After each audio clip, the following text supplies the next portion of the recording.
इस वीडियो में हम वेल्थ के बारे में बात करेंगे और इस वीडियो के बाद मैं पूरी की पूरी एक वेल्थ की सीरीज़ बनाने वाला हूँ जिसमें मैं इंसान के हाथ में कितना पैसा रहेगा, किस हिसाब से वो अपनी ज़िंदगी जिएगा मटीरियलिस्टिकली, ये मैं डिस्कस करूँगा।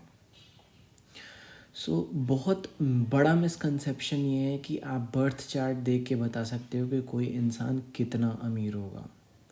जब मुकेश अंबानी का जन्म हुआ होगा तो उनके साथ साथ हज़ारों ऐसे लोग होंगे जो उसी एग्जैक्ट टाइम पे जन्म लिए होंगे।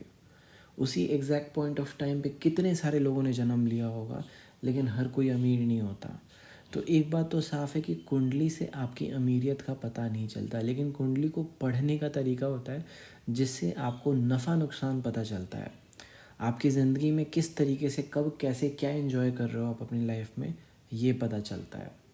तो ये एक इंट्रोडक्टरी वीडियो है। इसको सिर्फ और सिर्फ आप वेल्थ को समझने के लिए यूज़ करो। इन अपकमिंग वीडियोस मैं इसको और अच्छे से एक्सप्लेन करूँगा। इंट्रोडक्शन में आपको एक बात क्लैरिफाइड रखनी है कि amount of wealth can not be predicted through any birth chart. आप किसी का भी बर्थ चार्ट उठा लो, उससे आपको अमाउंट नहीं पता चल सकता है, लेकिन आपको वैल्यू पता चल सकती है कि अगर if a person is earning तो where he is earning from. For example, जैसे चपरासी है तो चपरासी इन्फोसिस का भी हो सकता है, चपरासी एक जनरल स्कूल का भी हो सकता है। दोनों जगह में अंतर है, दोनों के सैलरी में अंतर है, लेकिन पोस्ट सेम है। तो ये चीज़ें पता लग सकती हैं कुंडली से, लेकिन ये नहीं पता लग सकता कि कितना अमीर होगा, कितना अपने लाइफ में कमा लेगा और कहाँ तक जाएगा। ये पैसों के मामले में ये कभी भी वॉरेन बुफे के साथ साथ कितने लोग पैदा हुए होंगे, लेकिन हर किसी के वेल्थ वॉरेन बुफे जितनी नहीं है। माइक्रोसॉफ्ट के फाउंडर बिल गेट्स, उनके साथ भी कितने लोग पैदा हुए होंगे, उनकी कुंडली देखो और उनके साथ पैदा हुए हर किसी की कुंडली देखो, तो हर कोई एक जैसी लाइफ नहीं जी रहा है in terms of material wealth. तो डिफरेंस कहाँ आता है? This video is about that. पहला मिसकंसेप्शन तो आपको ये निकाल देना है कि through kundli you can predict how much money you are going to make in life. Simple.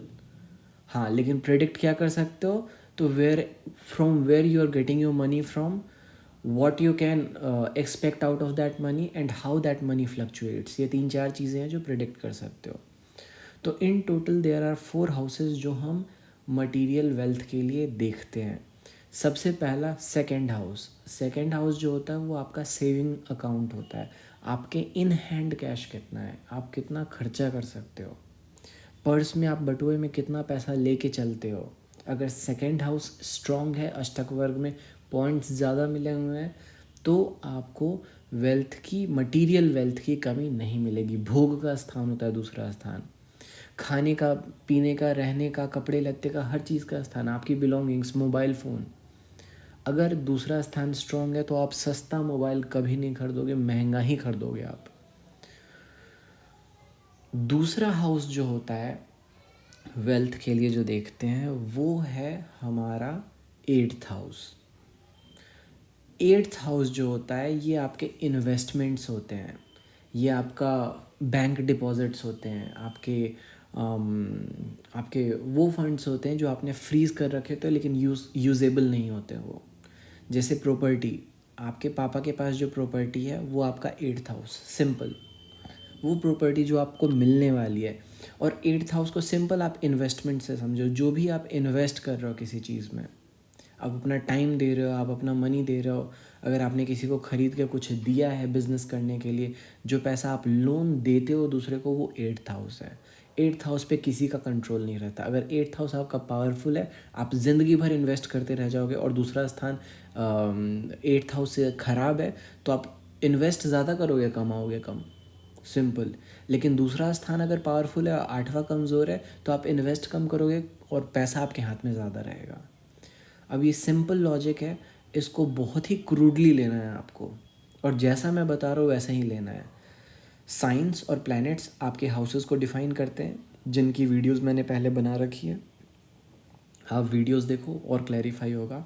तो 8th हाउस आपके इन्वेस्टमेंट होते हैं, आपका जो आपने एफडीज़ करवा रखी हैं, फिक्स डिपॉजिट करवा रखी हैं, जो लोन आपने लोगों को दे रखा है, सिंपल कर्जा जिसको कहते हैं, जो लोगों को आपने दिया है। उसके बाद जो तीसरे नंबर पे वेल्थ का भाव आपको देखना है वो है 11वां स्थान। 11वां स्थान आपका इनकम होता है, जो मेहनत करके आप क्या कमा रहे हो। तो कमाया लायबिलिटी भी जाता है और कमाया इनकम भी जाता है। एसेट लायबिलिटी ये दोनों 11th हाउस से देखते हैं। बहुत कम लोगों को पता है कि 11वां स्थान अगर पावरफुल है तो इंसान डूबता भी बहुत जल्दी है। तो 11वां स्थान आपको सिर्फ और सिर्फ एसेट का नहीं होता, इनकम का नहीं होता, वो लायबिलिटी का भी स्थान होता। आपने क्या कमाया, लॉसेस कमाए, लॉसेस भी 11th हाउस से देखे जाते हैं। कभी आप बिजनेस करने जाओ तो सिर्फ प्रॉफिट नहीं होता, लॉसेस भी होते हैं। तो प्रॉफिट लॉस बोथ देखा जाता है अगर आप बिजनेस कर रहे हो। अगर आप वर्किंग क्लास इंडिविजुअल हो तो 11th हाउस आपका इनकम हो गया, सैलरी हो गई। तो अगर 11th हाउस आपका डिस्टर्ब्ड है या फिर आपका कमज़ोर है तो आप कम कमाओगे। लेकिन सेकंड हाउस पावरफुल है तो महंगा खाओगे और महंगा कपड़ा पहनोगे और महंगी चीज़ें, ऐश्वर्य की कमी नहीं होगी। 2, 8, 11 ये तीनों स्थान में सबसे पावरफुल स्थान सेकंड हाउस का होता है। अगर सेकंड हाउस में आपके 4 से ज़्यादा प्लैनेट है तो आपको मटीरियलिस्टिकली इंटरटेनमेंट और इन्जॉयमेंट में कोई कमी नहीं आने जा रही। 11वां स्थान में और अच्छे से बताता हूँ आपको, कॉम्पनसेशन होता है। किसी भी सपोज जैसे 8th हाउस मैंने आपको बताया फिक्स डिपॉजिट हो गया, आपने जो भी इंश्योरेंस करा रखी है, लोन करा रखा है, ठीक है।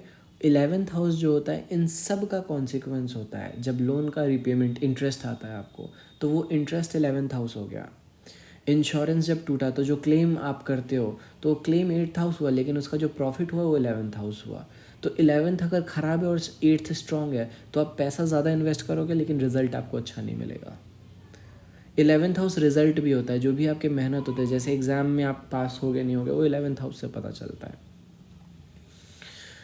जो चौथा हाउस है, जो चौथा कंसिडरेशन, ये तीनों हाउसेस को छोड़ के एक और हाउस है जो आदमी को सबसे ज़्यादा अमीर बनाता है, वो है 4th हाउस। 4th हाउस जो होता है वो आपका ज़मीन होता है, जहाँ पे आप रहते हो। वो आपका एरिया ऑफ इंटरेस्ट होता है। नॉलेज का हाउस होता है 4th हाउस। आपके पास कौन सी गाड़ी होगी ये 4th हाउस से डिसाइड होता है। तो 4th हाउस जो होता है वो आपको, सेकंड हाउस आपकी मटेरियल प्रॉस्पेरिटी होती है, तो 4th हाउस आपका होम होता है। आपका बिजनेस का ग्रोथ होता है कि कितना ग्रो कर रहा है आपका बिजनेस। अगर 4th हाउस में 4-5 प्लैनेट्स हैं तो आप बिजनेस अगर करते हो तो वो ग्रो करते चला जाएगा। तो 4th हाउस इन जनरल आपको वेल्थ के लिए नहीं देखना है, बट वेल्थ को सपोर्ट करने वाला स्ट्रक्चर, जो बिज़नेस हो गया, जो काम आप कर रहे हो, उसमें आपका ग्रोथ पोटेंशियल कितना है, ये 4th हाउस से पता चलता है।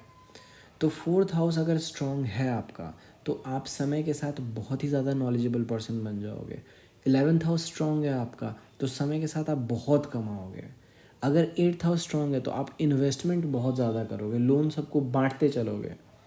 दूसरा हाउस स्ट्रॉन्ग है तो बहुत ज़्यादा भोग होगा आपको। भोग का मतलब है अच्छे कपड़े, अच्छा रहन सहन, आपके कमरे में अच्छी अच्छी चीज़ें होना। सो ये कुछ चीज़ें हैं जो कि आपको कंसिडर करनी है। 4 हाउसेस कंसिडर करने जिसमें मोस्ट इंपॉर्टेंट हो जाता है 2, 8 and 11।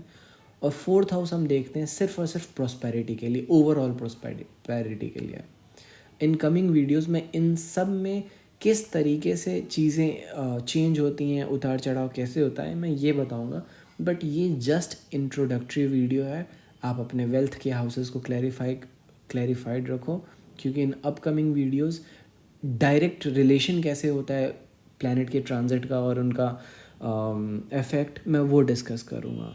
So for more stay tuned and subscribe.